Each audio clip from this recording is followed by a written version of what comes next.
Good morning sa lahat. Basa na tayo ng ating libro guys. Magandang balita Biblia. Today is 21 July 2024.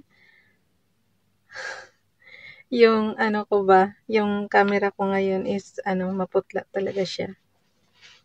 Hindi ko alam kung paano aayusin yan. Nasira kasi yung cellphone natin kahapon guys. Wala na. Blackout na naman siya yung camera. Kaya pagtiyagaan na natin to. Wala eh. Wala pa tayong pambili. Wala pa tayong pampagawa pala. Tingnan mo nga naman ang buhay, no? Wala ka pang sweldo, pero yung sweldo mo is nakalaan na sa mga bayarin, sa mga papagawa, sa mga kaya hindi mo tuloy malaman kung anong gagawin natin eh. So, dito na tayo sa aklat ng Ezekiel chapter 22, ang kasamaan ng Jerusalem.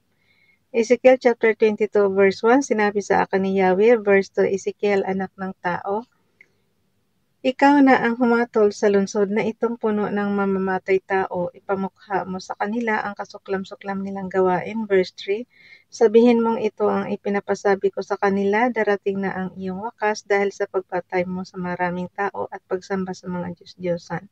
Verse 4, malaki ang pagkakasala mo dahil sa pagdanak ng dugo at sa pagkahumaling sa pagsamba sa Diyos-Diyosang ikaw na rin ang gumawa, dumating na ang iyong wakas, ikaw ay lalaitin at kukutyain ng lahat ng bansa. Verse 5, aalipustahin ka ng lahat ng bansa, malayo o malapit man dahil sa labis mong kasamaan.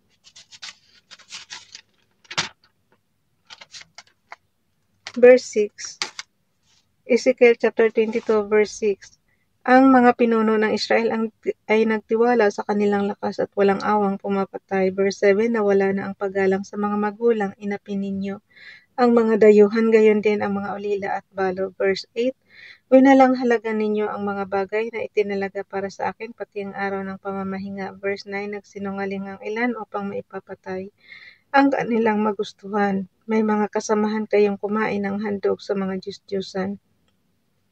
Ang iba na may gumagawa ng mga halay na gawain. Verse 10, sa kapulungan ninyo'y may sumisiping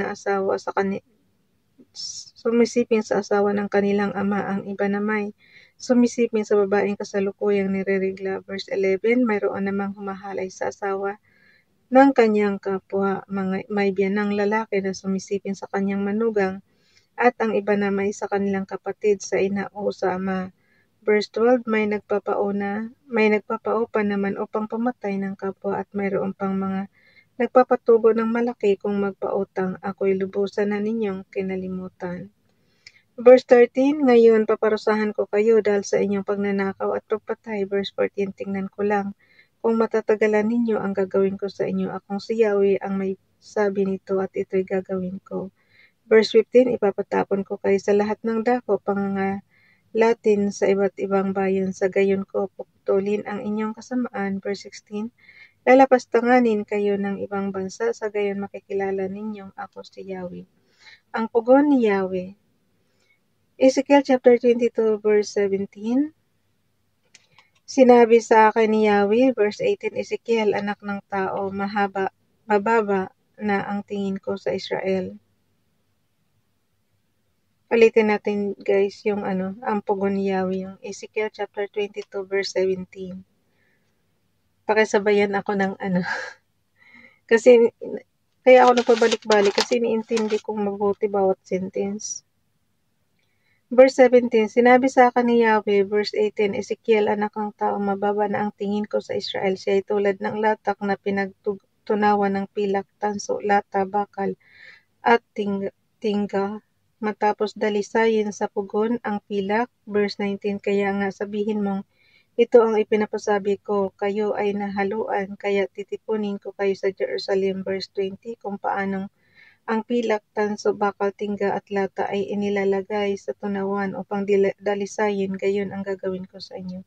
Tutunawin ko kayo sa init ng nag-aalab kong puot. Verse 21, titipunin ko kayo para ibuhos sa inyo ang aking matinding puot hanggang sa kayo'y matunay. Verse matunaw. Verse 22, kung paanong ang pilak ay tinutunaw sa pugon.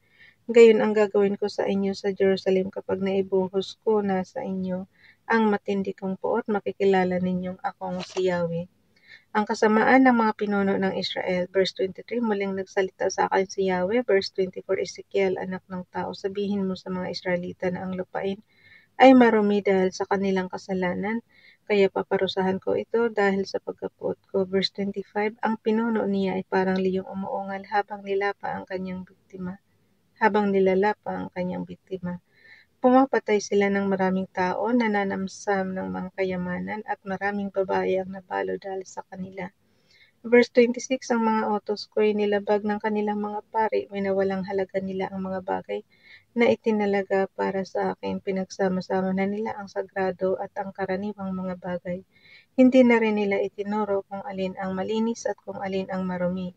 Winalang halaga nila ang araw ng pamamahinga dahil dito hindi na rin nila ako ikinagalang. Ezekiel chapter 22 verse 27, ang mga pinuno nila ay parang hayok ng asong gubat kung lumapa ng kanilang biktima. Sila'y walang awang pumapatay o pangyumaman. Verse 28, pinagtatakpan pa ng mga propeta ang ganitong kasamaan tulad ng maruming pader na pinipinturahan ng kalburo. Mga huwad ang kanilang pangitain at pawang kasinungalingan ang kanilang ipinapahayag. Sinasabi nilang ito ang ipinapasabi ni Yahweh kahit hindi ko ipinapasabi. Verse 29, ang mayayaman ay nandadaya at nagnanakaw. Inaapi nila ang mahihirap at walang tigil ang panghuhuthot sa mga taga-ibang bayan. Ezekiel chapter 22 verse 30, humanap ako ng isang taong makakapaglagay ng pader upang ipasanggalang ang lungsod sa araw na ibubuhos ko ang aking puot, ngunit wala akong makita. Ezekiel chapter 22 verse 31, kaya ibubuhos ko na sa kanila ang nag-aalab kong puot, at sila'y aking lilipulin, sisingilin ko na sila sa masasama nilang gawain. So, ibig sabihin guys, pinaparusahan sila sa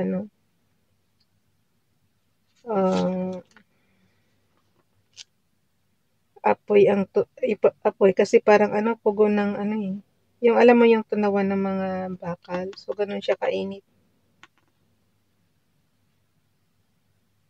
hanggang sa kayo matunaw. Tingnan mo, titipunin ko kayo para ibuhos sa inyo ang aking matinding puot hanggang sa kayo matunaw. Yung verse 21 guys, so bukas na itong chapter 23. Nagmamadali lang ako Okay. Kasi sobrang haba rin naman ng chapter 23 guys So bukas na ito. Bukas nga pala yung ni President Marcos, yung kanyang State of the Nation address. Nood tayo sa Sana may magla-live sa YouTube para mapanood natin. 23, chapter 23, so bukas is 22 guys. July.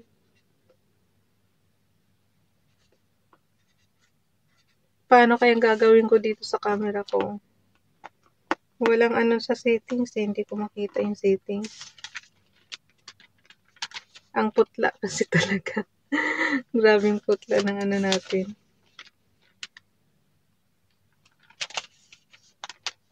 Wala rin naman dun sa yung sa beauty, naka-0 na nga siya, pero pa rin, putla pa rin siya. Yan mo lang. Pagtyagaan nyo na lang mga manonood ko. Okay. So, dito na tayo.